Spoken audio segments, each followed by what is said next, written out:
Hello मेरे प्यारे साथियों। तो नमस्कार। हम आज से शुरू करने जा रहे हैं EMRS, KVS और NVS इसके फिजिक्स के लेक्चर सीरीज।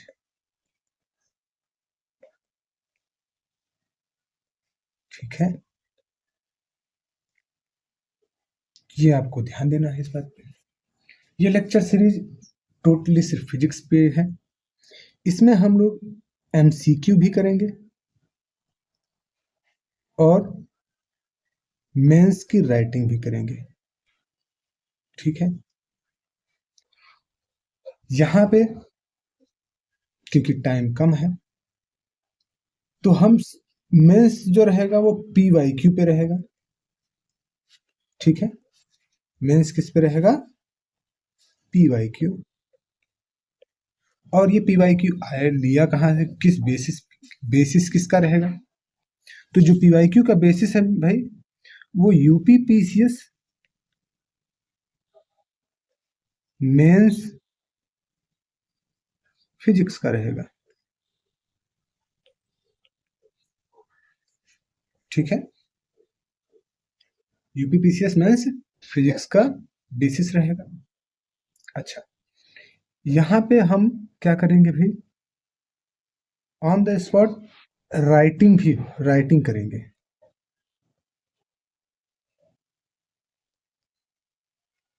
ठीक है, कैसे लिखना है? राइटिंग सॉल्यूशन और डिटेल्ड सॉल्यूशन की बात रहेंगे। ठीक है, इसके बारे में हम लोग बात करेंगे। अच्छा भाई, और उसके साथ बस इतना तो बहुत है UPPCS। और एक दिन में हम लोग एक पेपर का सोल्यूशन करेंगे, मेंस का एक PYQ, एक प्रीवियस ईयर पूरा पेपर, एक पेपर PYQ पेपर, एक PYQ पेपर 1 डे। ठीक है, तो आपको इसके लिए तैयार होना चाहिए। यानी हमारा लगभग, जब हम एक पेपर पूरा करेंगे तो 3 घंटे का तो पेपर ही रहता है, जिसमें से जो फिजिक्स मेंस का जो पेपर रहता है लगभग उसमें रहते हैं 8 क्वेश्चंस। ठीक है, 8 क्वेश्चंस रहते हैं। और उसमें अगर आप ध्यान रखें, इन 8 क्वेश्चंस में से करने जो होते हैं वो 5 क्वेश्चंस करने होते हैं।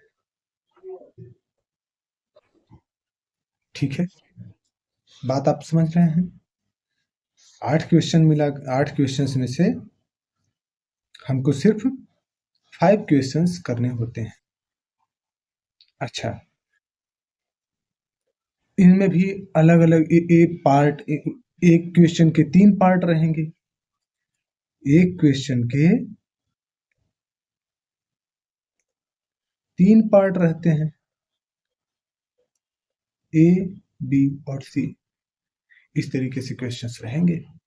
तो हमें कैसे लिखना है, क्या करना है, इसके बारे में हम लोग यहाँ पे देखेंगे और हम उसको लिख करके पूरा उसी समय पर सारा एनालिसिस हम लोग करेंगे।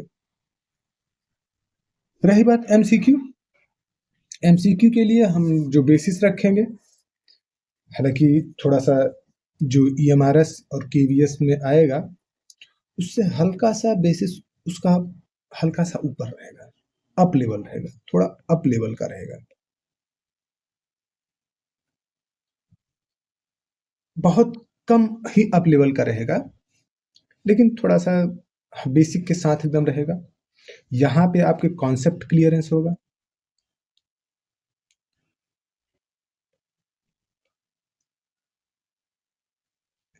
एक मिनट,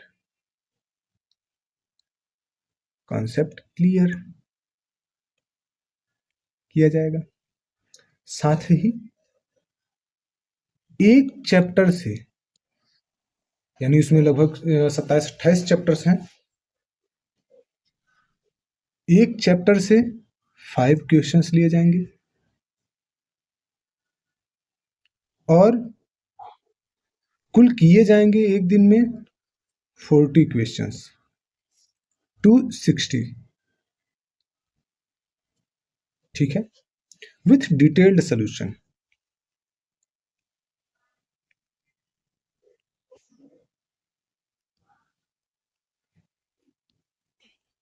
और ये चीज आप जान लीजिए कि भाई अब जो पढ़ रहा है वो बहुत मेहनत से पढ़ रहे हैं बच्चे। अब बच्चे बहुत पढ़ना शुरू कर दिए हैं।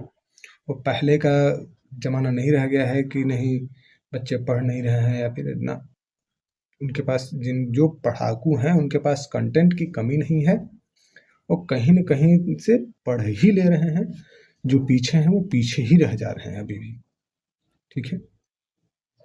तो ये जो हमारा रहेगा, ये जो पीवाईक्यू का बेसिस, जो एमसीक्यू का बेसिस है, वो ए सिंह सर रहेंगे। उन्हीं की एक नोट्स नहीं कह सकता, एक क्वेश्चन बुकलेट है,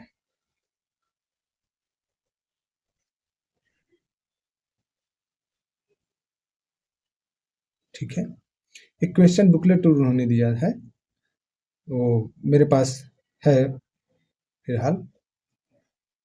अब आप लोगों के पास हो या ना हो वो भाई आपकी समस्या हो सकती है, आपकी परेशानी हो सकती है। आपके पास नहीं है तो अनअवेलेबिलिटी ऑफ योर्स है, उसमें मैं कुछ नहीं कहूँगा, लेकिन मेरे पास है तो मैं आपको प्रोवाइड कर सकता हूँ, और उसका सोल्यूशन भी हम आपको दे दूंगा। अगर आप मांगेंगे, आप चाहेंगे कि भाई आपको चाहिए तो हम दे देंगे। हालांकि EMRS में जब हम लेक्चर सीरीज शुरू किए थे तो आधे बीच में ही कुछ विशेष कारणों की वजह से मुझे रोकना पड़ गया था, लेकिन इसमें कोशिश करेंगे कि हम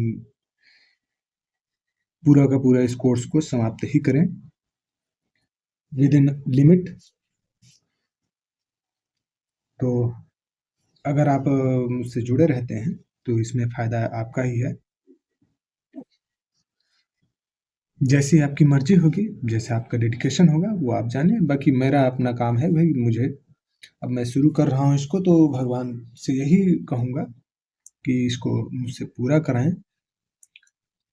बाकी आप देखना या न देखना ये आपका काम है। बाकी मैं बेसिस भी बता दिया कि किनको बेसिस में लेके चलूँगा, कहाँ के क्वेश्चंस रहेंगे। अगर आप खुद को समझते हैं कि भाई आप कर सकते हैं तो ये आपकी मर्जी है, आप कर लीजिए, बिल्कुल अच्छी बात है, आप सेल्फ स्टडी करिए। बाकी आप मेरे हेल्प से पढ़ना चाहते हैं तो आपका स्वागत है।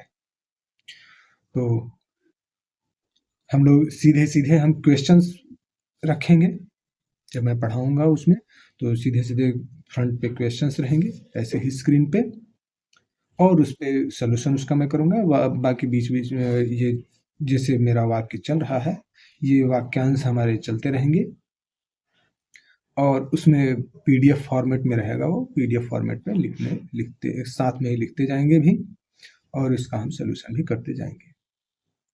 उम्मीद करता हूँ कि आपको बातें समझ में आई होंगी। किसी-किसी को ये लग सकता है कि भैया तुम पढ़ा रहे हो तो ये यहाँ पे जैसे यूपीपीसीएस का ले लिए तो भाई चलो ठीक है, ये तो बेसिक लेके चल दिए, इनको क्यों नहीं लिए, तुम अपना करते। भाई जब कोई आदमी इतना डेडिकेट होकर के कोई एक क्वेश्चन बुकलेट बनाया है, लगभग इसमें 1700 प्लस क्वेश्चन सिर्फ फिजिक्स के इन्होंने दिए हैं। भाई इतना अगर कर ले कोई आदमी, मुझे नहीं लगता कि उसका कोई भी ऐसा एग्जाम हो जो फिजिक्स से लेकर के पीवाईक्यू बेस्ड हो, टीजीटी पीएचडी के लिए हो, खासतौर से पीएचडी के लिए, तो कहीं से भी कुछ उसका कोई कॉन्सेप्ट छूट जाए या फिर कुछ उससे मिस्टेक हो जाए, अगर इतने ढेर सारे क्वेश्चन अगर वो सॉल्व कर लेता है, 1700 प्लस क्वेश्चन हैं, आपको ये ध्यान देना चाहिए। और 27-28 लगभग 32 चैप्टर आपको बता देता हूँ मैं कितने चैप्टर्स हैं, क्योंकि मेरे पास है, मैं प्रिंट आउट फॉर्म में भी रखा हूँ, मेरे पास पीडीएफ फॉर्मेट में भी है। 32 चैप्टर्स, ठीक है, आप समझ लीजिए 32 चैप्टर्स हैं, और एक चैप्टर में एट लीस्ट कितने क्वेश्चंस हैं आपको ये भी बता दो, 60 क्वेश्चंस होंगे एट लीस्ट एक चैप्टर में, ठीक है।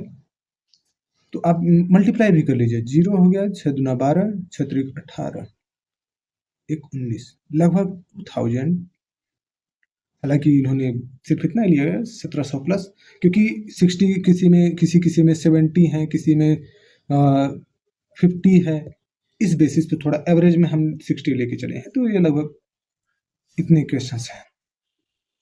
और जब मैं इनका नाम मैं इस वजह से लिया भाई, क्योंकि ये ज्ञानी हैं, नो डाउट।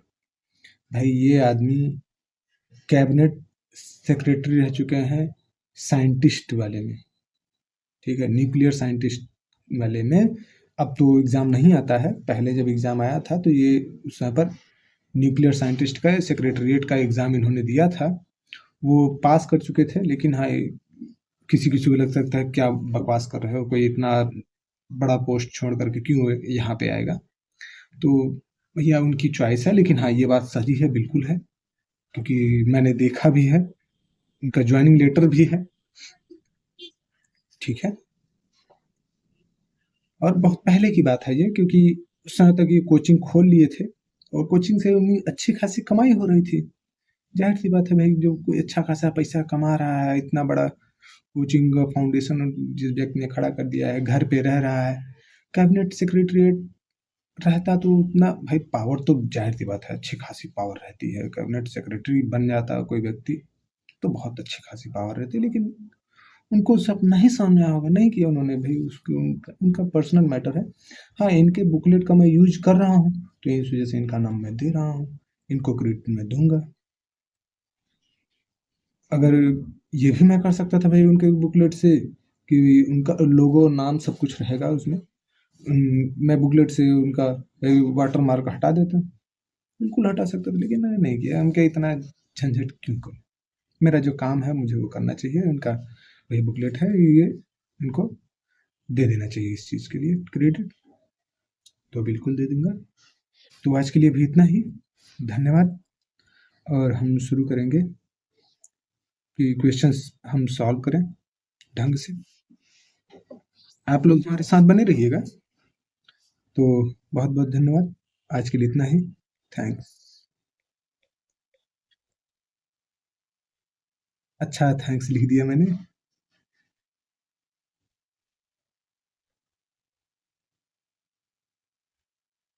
बहुत बहुत धन्यवाद। चलिए अब हम शुरू कर लेते हैं अपना